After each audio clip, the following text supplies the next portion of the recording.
Chers frères et sœurs, amis dans le Christ, bonjour à tous et bienvenue dans ce quotidien Jésus, journal d'expression chrétienne.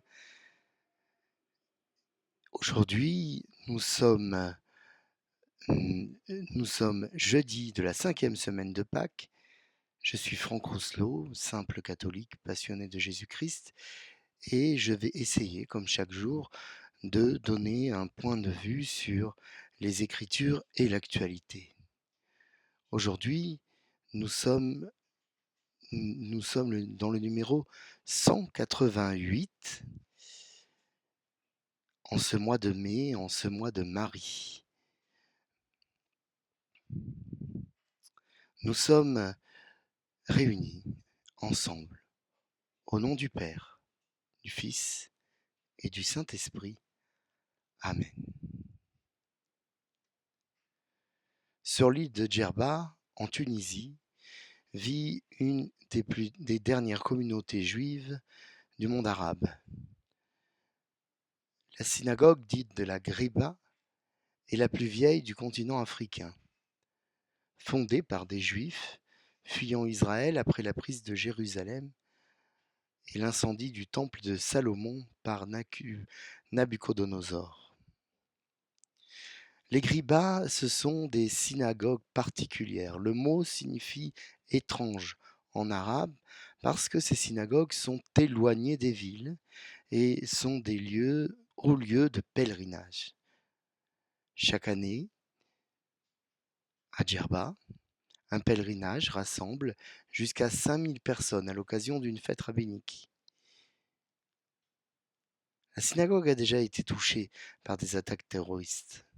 Mardi soir, un gendarme a tué 3 personnes et membres des forces de l'ordre, des collègues,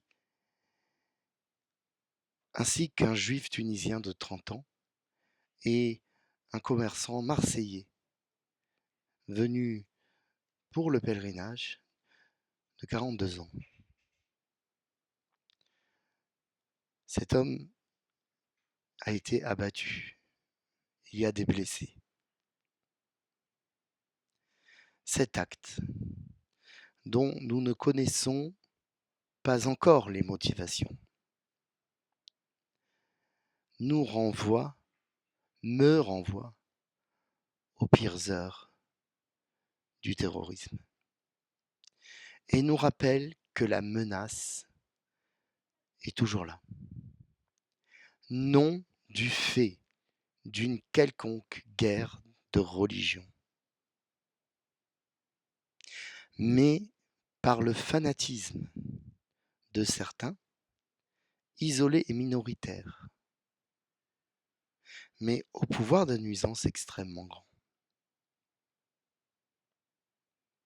Que Dieu nous vienne en aide. Prions aujourd'hui pour les enfants malades, particulièrement pour Alba. Prions pour les enfants victimes d'abus. Prions pour l'âme et l'élévation des hommes tués dans l'attaque de la synagogue sur l'île de Djerba en plein pèlerinage de la Ghriba. Pour les blessés, pour les forces de l'ordre qui maintiennent la sécurité du lieu, pour le peuple juif et le peuple tunisien, que nous levions d'une seule voix, que nous levions d'une seule voix pour défendre nos frères juifs et pour demander au Seigneur pardon. Seigneur, prends pitié. Ô Christ, prends pitié. Seigneur, prends pitié.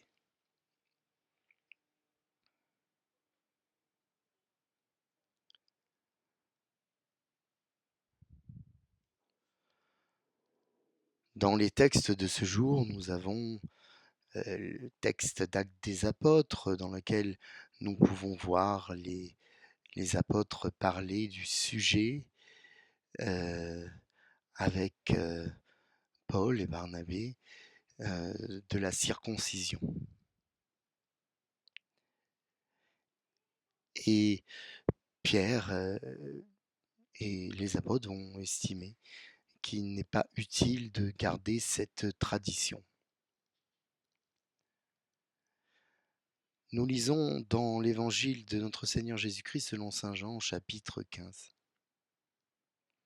En ce temps-là, Jésus disait à ses disciples, « Comme le Père m'a aimé, moi aussi je vous ai aimé. Demeurez dans mon amour. Si vous gardez mes commandements, vous demeurerez dans mon amour. Comme moi, j'ai gardé les commandements de mon Père, et je demeure dans son amour. Je vous ai dit cela pour que ma joie soit en vous, et que votre joie soit parfaite. »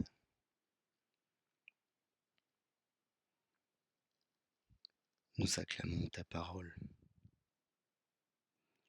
Louange à toi, Seigneur Jésus.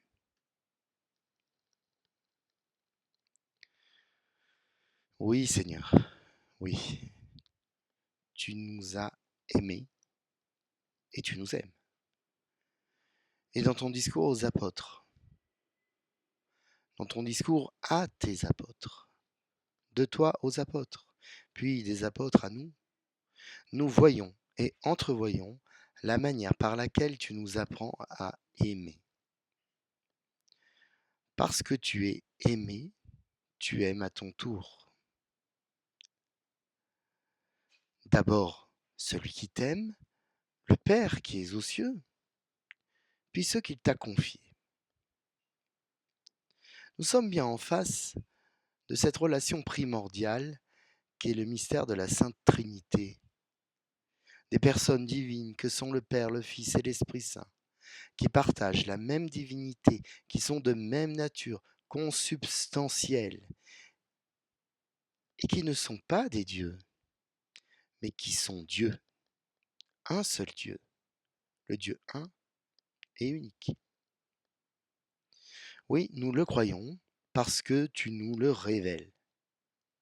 Le Père, le Fils et le Saint-Esprit sont unis par l'amour, cet amour que l'Esprit Saint scelle entre le Père et le Fils, cet amour qu'il incarne et dont il procède. L'Esprit Saint, force agissante de Dieu en nos cœurs, est amour. Car oui, par l'exemple de l'amour parfait au sein de la Trinité, par la grâce de la volonté divine, l'amour coule dans nos veines et habite dans nos tripes, dans nos chromosomes, oserais-je dire.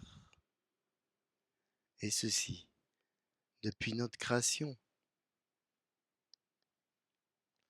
Lorsque tu nous dis que tu nous as aimés et que tu nous aimes, ce passé remonte jusqu'à cet instant où, voulu par Dieu à son image, selon sa ressemblance, nous fûmes modelés de la terre, ce moment où nous avons reçu le souffle de vie, notre âme éternelle.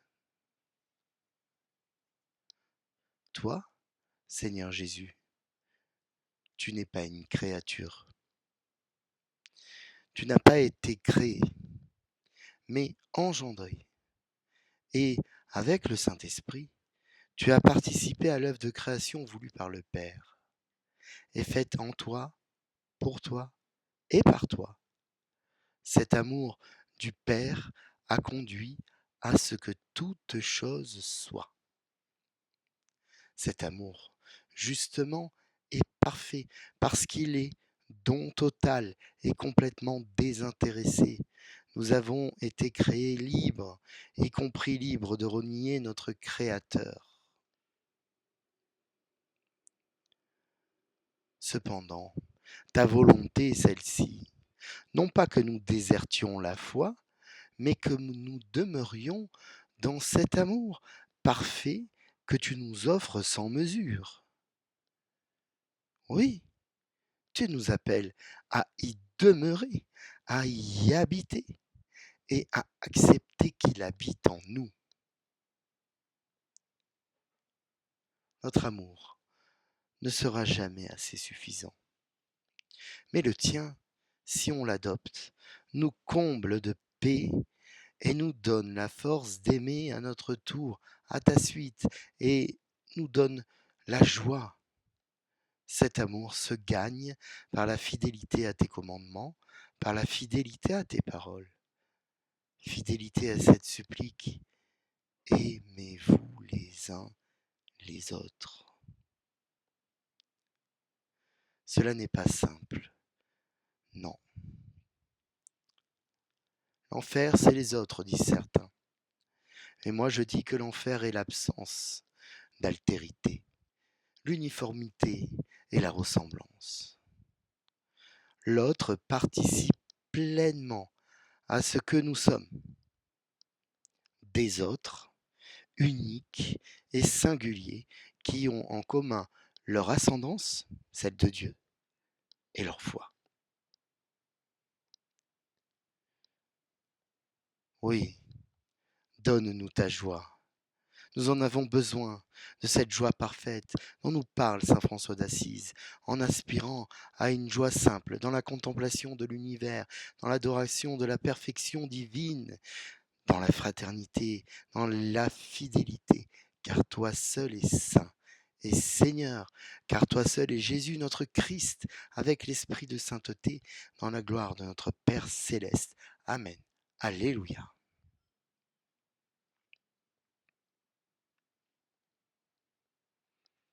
Pour aller plus loin, voici ce que nous pouvons lire dans l'office des lectures de ce jour, tiré de l'homélie pascale de saint Gaudens de Brescia sur l'Eucharistie et la Pâque du Seigneur, écrit entre le 4e et 5e siècle.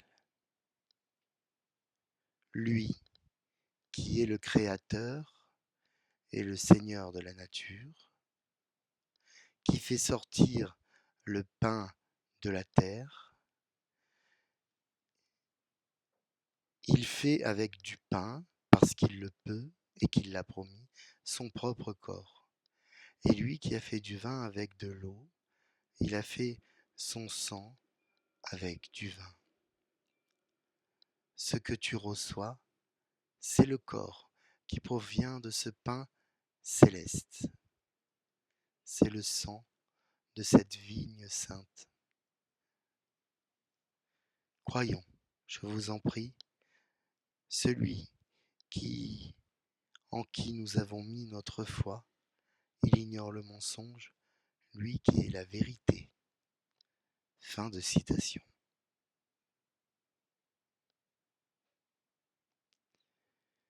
Prions. Dieu, qui nous a sanctifiés et qui nous a donné le bonheur quand nous étions pécheurs et malheureux. Prends soin de tes dons, prends soin de ton œuvre. À ceux que tu as justifiés par la foi, accorde la force de persévérer.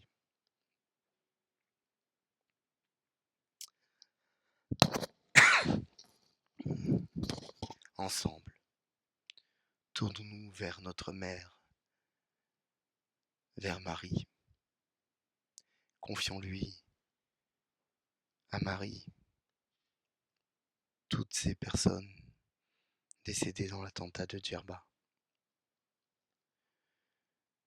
Je vous salue Marie, pleine de grâce. Le Seigneur est avec vous. Vous êtes bénie entre toutes les femmes, et Jésus, le fruit de vos entrailles, est béni. Sainte Marie, Mère de Dieu, priez pour nous pauvres pécheurs, maintenant et à l'heure de notre mort. Amen. Notre-Dame de la paix, priez pour nous. Notre-Dame de la paix, priez pour nous. Notre-Dame de la paix, priez pour nous. Notre-Dame de tous les peuples, priez pour nous. Notre-Dame des petits et des pauvres, priez pour nous.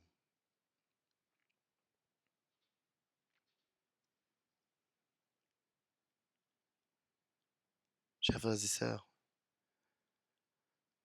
N'oubliez pas et n'oublions pas de prier pour nos frères juifs qui sont persécutés, pour les chrétiens d'Orient aussi qui sont persécutés. N'oublions pas de prier pour tous les Tunisiens musulmans qui n'ont rien à voir avec cette attaque. N'oublions pas de prier pour la paix entre les religions, la paix entre les peuples. Aucune division n'est bonne.